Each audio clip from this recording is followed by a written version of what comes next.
So now I'll let you continue on with what you're about to do, which is that, so, having covered those two big buckets of baseline skills that everyone needs to be effective data scientist, the technical skills, the soft skills that we talked about most recently.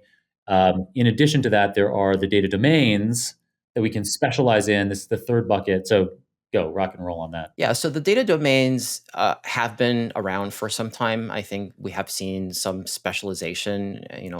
When again 10 years ago it was called data science, but there is now data engineering. There is now like kind of like data management and data governance. There is just more like research methods, like research statistical. So some of these are interestingly related to the personas that came out of our work. Not necessarily, but they are somewhat related.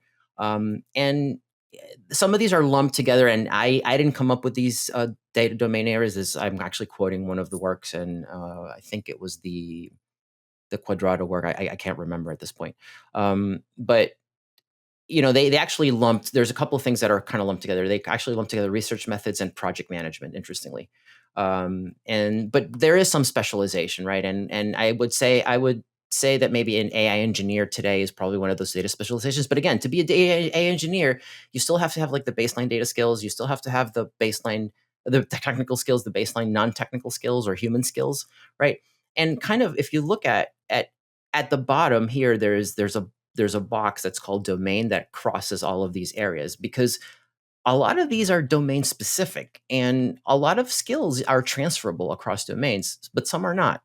So a lot of this is going to depend on the domain that you're into. So there's going to be a specific set of domain skills that you're going to need uh, based on the industry that you're in and the types of problems that you're trying to solve. So it's very hard to define and describe. And there's also, I think there's one other thing we might have forgotten to talk about from that schematic, which is general. So not data science domain specific knowledge, but just domain knowledge for whatever kind of application area you're in. So, you could specialize in financial applications Yeah. or in, digital advertising Right. or in So agriculture. the domain typically refers to, yeah, like either an industry or maybe a functional area within an organization. Um, but yeah, so there's gonna be some domain specific skills and thinking that you're gonna need.